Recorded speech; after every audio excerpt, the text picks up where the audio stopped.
해마다 여름이 되면 조심해야 할 게 참 많습니다. 열사병뿐만 아니라 태풍의 집중호우까지. 그리고 또 하나, 오래전부터 우리를 괴롭혀온 이것입니다. 그것 때문에 이제 사람이 많이 병이 걸린다든지 사망에도 이를 수가 있고. 세계에서 가장 위험한 동물 1위가 이른바 작은 암살자라고도 불리는 그것의 정체, 바로 모기입니다. 너무 싫어. 문제는 온난화의 영향으로 더 빨리, 더 오래 활동하게 됐다는 거겠죠. 그래서인지 소문도 끊이지 않습니다. 아무리 수상한 얘기도 들었다 하면 곧바로 실천에 옮긴다는 김상아 씨.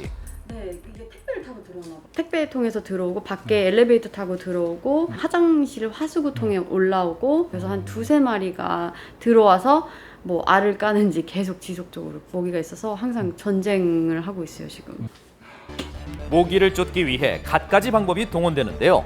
그 첫 번째는 하루에 2번 하수구에 뜨거운 물 붓기입니다. 하지만 그걸로는 부족했던 걸까요? 나머지 화장실은 통로 자체를 아예 막아버렸습니다. 이게 또 이런 용도로 쓰이는 거예요? 바르는 약부터 뿌리는 살충제까지 종류별로 모기약도 갖춰놨는데요. 아, 모기 텐트도 있죠. 진짜요? 모기 망도 있어요. 모기장도 있어요? 네.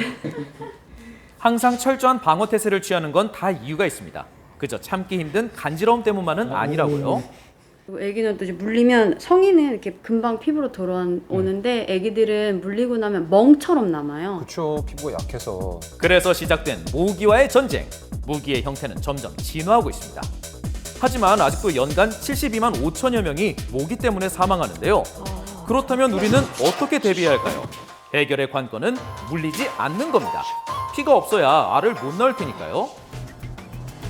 관심이 높아질수록 기피제 제조 열풍도 급속도로 번져가고 있습니다. 이제라도 여름철 불청객과 이별할 수 있을까요? 소문에 의하면 모기가 싫어하는 성분만 잘 활용해도 충분히 피할 수 있다는데, 자, 과연 사실인지 확인해 봐야겠습니다. 사람들의 믿음처럼 이 계피에는 모기를 쫓는 성분이 포함되어 있을까요? 효과가 있습니다. 예, 계피 성분이 살리실 알데하이드라든가 신남 알데하이드 같은 성분이 있어요. 계피의 매운 향을 내는. 자, 재료만 있으면 만드는 방법은 간단합니다. 계피가 잠길 만큼 소주를 붓고 기다리기만 하면 되는데요. 계피의 빛깔이 용액 속으로 배어들면 천연 기피제 완성입니다. 그런데 이거 정말 효과가 있을까요? 군인들 사이에서 유명한 흰줄순 모기를 통에 가두고 실험해보기로 했습니다. 기피제의 사용 여부에 따라 모기의 반응은 과연 얼마나 다를까요? 자, 시작하겠습니다. 먼저 아무것도 바르지 않은 맨손을 통에 넣어봤습니다. 어이구,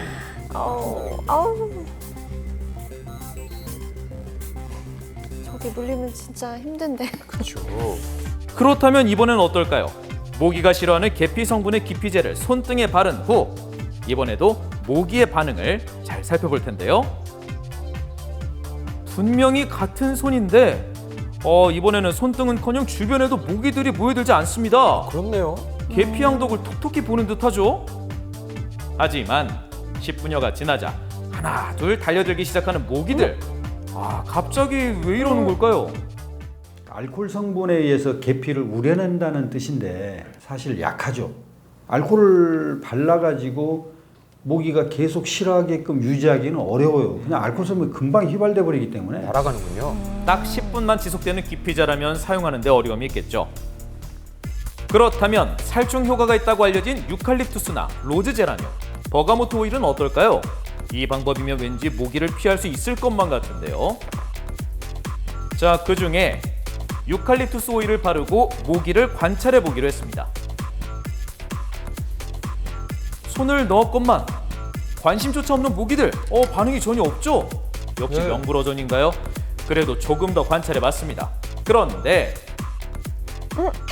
또 오네요. 효가 또 와. 좋다던 오이도 철벽 방어는 실패. 하네요. 2학년을 살아온 모기, 예상은 했지만 참 쉽지 않은 적수네요. 너무 끈질기네요. 네, 그렇다면 이건 어떨 것 같으세요? 아마 생소한 분들도 꽤 있을 듯한데요. 이른바 모기 기피 등으로 불리는 LED 램프입니다. 불빛이 있으면 벌레는 좀 더 많이 모여들 듯한데 이건 좀 다르답니다. 논문에서도 그 효과를 확인할 수 있었는데요.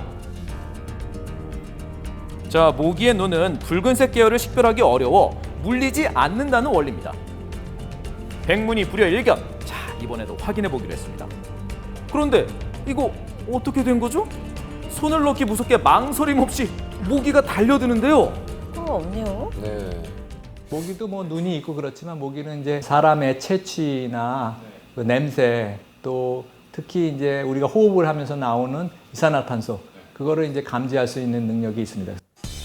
흡혈 대상을 찾는 데 주로 사용되는 건 20m 밖에 있는 인간의 위치까지 알 수 있는 후각이라는 사실. 뭐 눈도 있으니까 보긴 하겠지만 시력보다는 이제 다른 냄새라든지 그런 이제 감각기, 더듬이 같은 걸로 이제 그 앞에 이제 상황을 더 잘 파악을 할 수가 있습니다.